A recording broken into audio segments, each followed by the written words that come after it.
Bonduelle tourne la page des salades. Le jus d'orange connaît une baisse historique. Les fingers sont de retour dans les rayons. Bienvenue sur Sans filtre ajouté, le podcast qui décrypte l'actualité agroalimentaire. Alors plein de choses à se dire cette semaine. Je vais commencer par l'actualité peut-être la plus difficile pour moi à aborder, c'est que Bonduelle tourne la page des salades en sachet, les salades qu'on appelle quatrième gamme d'un point de vue industriel. Alors pourquoi c'est une actualité qui me bouleverse quelque part tout particulièrement? C'est parce que j'ai travaillé 5 ans dans la société Bonduelle. J'ai bon nombre de mes anciens collègues qui ont été notamment impactés par cette annonce. Cette actualité du jour concerne plus les activités de salade en sachet en Allemagne, mais je vais y revenir. La France est aussi impactée. Le 31 mars 2025, Bonduelle a cédé son activité allemande de salade en sachet. Ça a été confirmé le 1er avril et ceci n'est pas un poisson d'avril. La vente s'est faite suite à l'annonce en août 2024 de la vente de salade en sachet en France. Effectivement, pour la partie française, c'est une négociation en cours qui est en train de se mettre en place avec les Crudettes. Les Crudettes, hein. Moi j'étais en rayon et je me battais contre Florette et Crudettes au quotidien pour mettre en avant la marque Bonduelle de salade en sachet.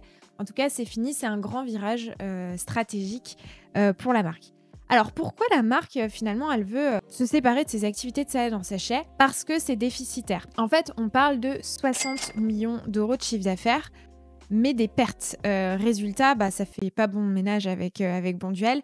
Et Bonduelle souhaite vraiment améliorer sa rentabilité, évidemment, comme toutes les entreprises. Alors, par contre, dans cette actualité-là, il faut savoir que Bonduelle ne va pas quitter le marché de l'Allemagne sur ses autres activités, à savoir la conserve et le surgelé, au même titre que la France.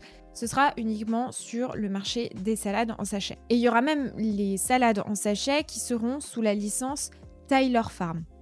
Et ça tombe finalement dans un contexte qui est quand même tendu pour le groupe. Là, il y a les résultats semestriels qui ont été mis en ligne. Donc, le chiffre d'affaires en Europe est en baisse de 1,7% et tombe à 1,12 milliard d'euros. En Europe, c'est carrément un recul de moins 5,8%. Et les ventes aux États-Unis, quant à elles, progressent de 5,8%. Maintenant, si on regarde un peu plus dans le détail, il y a quand même une éclaircie qui se dessine.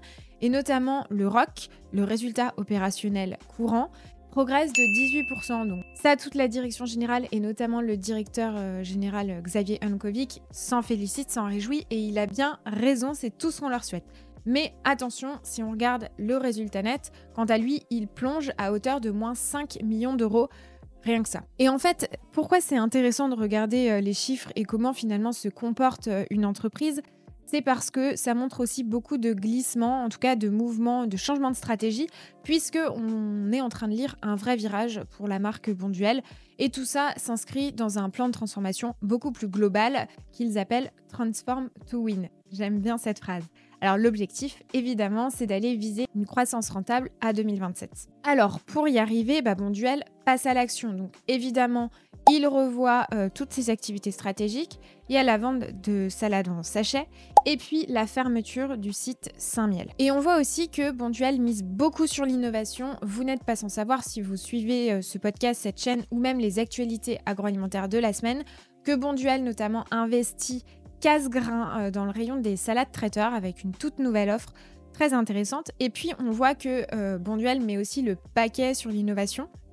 Dans la presse, il est annoncé 8 millions d'euros d'investissement pour l'innovation, moitié pour l'Allemagne à moitié pour la France. Donc c'est bien, ça va donner en tout cas un peu de souplesse aux équipes pour aller investir sur l'innovation. Et on sait que l'innovation, c'est hyper important sur un marché pour rester compétitif. Alors côté marché, on lit deux choses. On lit que Bonduelle veut vraiment concentrer ses efforts sur la France et les États-Unis, qui représente à chacune un tiers de son activité. Un tout petit point sur la RSE, Bonduelle aimerait être 100% Bicorp d'ici la fin de l'année 2025. Ça, c'est aussi un très bon point.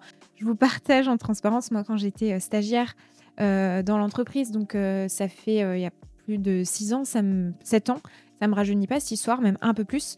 On parlait déjà beaucoup de Bicorp. C'est vraiment dans l'ADN finalement de la famille, de l'entreprise. Donc, affaire à suivre en tout cas pour fin 2025. Bon, qu'est-ce qu'on se dit sur Bonduelle? Bah, Bonduelle fait le tri dans son panier comme un consommateur, fait le tri dans ses activités. Ça fait du mal, ça forcément pour les équipes, moi ça me touche évidemment et tout ce que je souhaite, c'est, un beau virage, pour, l'entreprise, puisque, je pourrais pas être objective sur cette actualité, mais, je suis, particulièrement attachée à cette marque, à cette entreprise, à son ADN. Bref, affaire à suivre. Deuxième actualité de la semaine, alors cette fois on sort, des légumes et on va partir sur le fruit et on voit qu'il y a une baisse historique du cours du jus d'orange. Alors le jus d'orange, c'est le symbole du petit déjeuner, le symbole de la vitamine C, de l'énergie et il y a plein de pubs, que j'ai retrouvées des années 2000 qui sont assez drôles sur le jus d'orange donc c'est vraiment une habitude qu'on a ancrée finalement dans notre consommation quotidienne.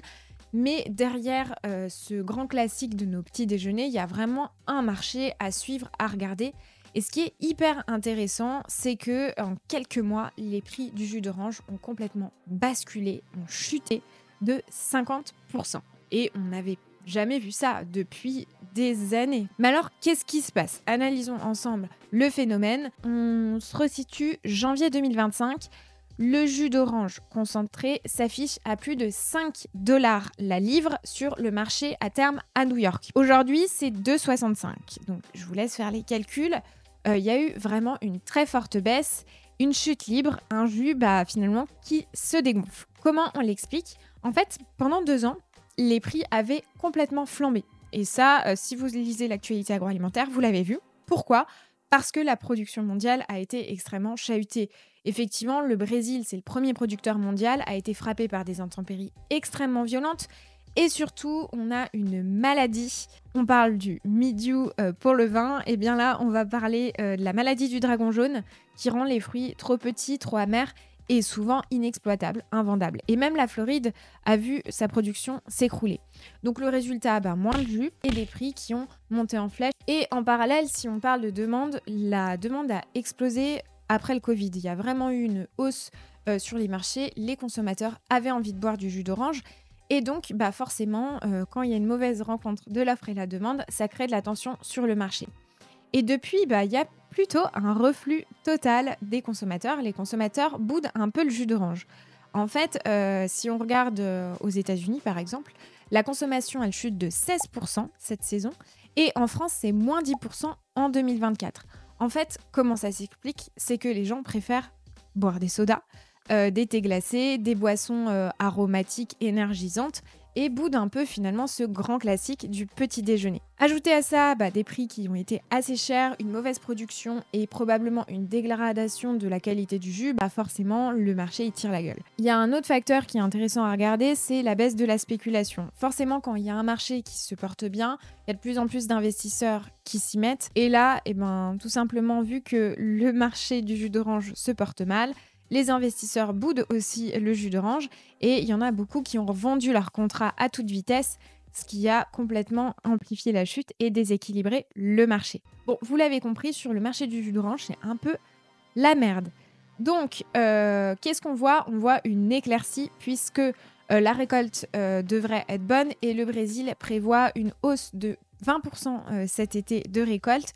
Donc, si les oranges, elles sont de meilleure qualité et qu'il y a une belle production, le marché pourrait se stabiliser. Pour l'instant, on ne voit pas les résultats dans les rayons, mais en tout cas, on va surveiller évidemment ça de près. Affaire à suivre.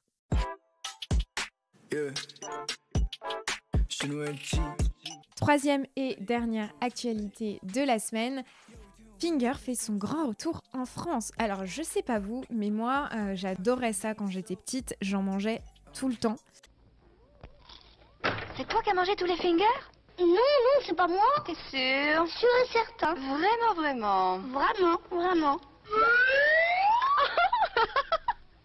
Finger de Cadbury, le biscuit au chocolat qui ne trompe pas. Vous les aviez vus, ils avaient déserté les rayons. Les mythiques fingers de Cadbury avaient complètement disparu. Et en fait, on a l'impression que l'histoire se répète avec ces produits-là. On a eu Merveille du Monde, on a eu les fameux Figolus. Bref, à chaque fois, un bon biscuit disparaît. En tout cas, là, Finger annonce son retour et je vous explique pourquoi. En fait, ces petits biscuits enrobés de chocolat, ils avaient disparu autour de mai 2024, on les trouvait plus et surtout, il n'y avait aucune annonce officielle de la marque. Ni Cadbury ni Mondelez n'ont communiqué sur leur disparition. Alors ça a mis en rage quelques consommateurs, n'est-ce pas? On avait juste eu une communication de Carrefour qui avait dit qu'ils arrêtaient de commercialiser le produit et c'est tout. Ce qu'on sait dans l'histoire, c'est que Mondelez, en France, ne distribuait pas directement les Fingers. En fait, il passait par un distributeur intermédiaire appelé Lightbody Europe. Donc, ça aurait pu compliquer un peu les choses. Il y aurait eu un peu de grabuge entre les branches françaises et britanniques de Mondelez. Du genre, c'est pas moi, c'est lui. Bref, du coup, plus de Fingers dans les rayons. La bonne nouvelle, c'est que ça y est, le vide est comblé et Finger fait son retour en France. Et d'ailleurs, c'est le groupe Eric Bure, j'espère que je le dis correctement, spécialisé dans l'épicerie fine qui a pris le relais et grâce à lui, on va revoir les Fingers en rayon. Et en plus, donc ce sera à partir du 10 avril et ce que l'actualité nous annonce, c'est qu'il y aura aussi de la nouveauté. Tout d'abord, le packaging, il reste anglais à 100%, on sera toujours sur des codes Violine, pas de version francisée, donc là, on perd pas les consommateurs dans les rayons. Et deux nouveaux goûts arrivent, il y aura le caramel beurre salé et l'orange. Donc la recette, elle change pas, Finger reste Finger et on tient à garder la tradition et le goût. Bon, par contre, le prix a changé, forcément. La boîte de 114 grammes, elle passe à 2,90 quand elle était à 1,39 en octobre 2024. Donc comment on explique cette hausse de prix? Tout simplement avec le cours du cacao qui est très instable, lui aussi, on parlait du jus d'orange tout à l'heure. C'est la même pour le cacao et qui explose. Petit point d'attention, on ne va pas retrouver ces produits dans le rayon des biscuits, mais bien dans les rayons du monde. Alors, je sais pas vous, moi ça m'a assez surpris. Après, c'est une démarche catégorielle qui peut s'expliquer, à voir si les ventes seront toujours au rendez-vous, en tout cas pour ce produit trouvé au rayon du monde. Donc voilà, assez contente. Moi, je trouve que le marketing de la nostalgie, et j'en parle depuis très longtemps, que ce soit sur cette chaîne, à travers des posts, fonctionne. J'en profite pour faire un coucou à mes amis Alex et Amélie qui ont repris la marque Merveille du Monde. Honnêtement, il y a vraiment des choses à faire très belles sur l'imaginaire et sur vraiment le marché de la nostalgie. Donc ouais, ça fait du bien d'avoir ces produits réconfort, ces produits un peu doudous qu'on avait quand on était plus jeune, ado ou autre. Ça fait appel aux souvenirs et c'est une assez bonne stratégie. Donc affaire à suivre sur les produits Finger qui sont de retour en France. Voilà, c'est tout pour moi. J'espère que ces actualités de la semaine vous ont plu. J'avoue que j'avais pas spécialement envie de parler des hausses douanières de Trump, même si c'est un point marquant de l'actualité et j'en ai déjà fait un sujet sur cette chaîne, donc n'hésitez pas si vous voulez que j'approfondisse le sujet. En tout cas, n'hésitez pas à me rejoindre sur Instagram, j'ai un canal qui s'appelle Sans Pression, où je vous demande les actualités que vous voulez voir chaque semaine, que ce soit sur YouTube ou sur le podcast, puisque désormais, je le répète, ce podcast est aussi disponible en version YouTube. Donc là, je parle en face d'une caméra. J'espère que vous appréciez ce format. Et puis, je vous souhaite un très bon week-end ensoleillé. Ça fait du bien. Le printemps est bien là. Hâte de pouvoir prendre des petits verres en terrasse, des salades, etc. Profitez de votre week-end. Et je vous dis à la semaine prochaine. Ciao, ciao.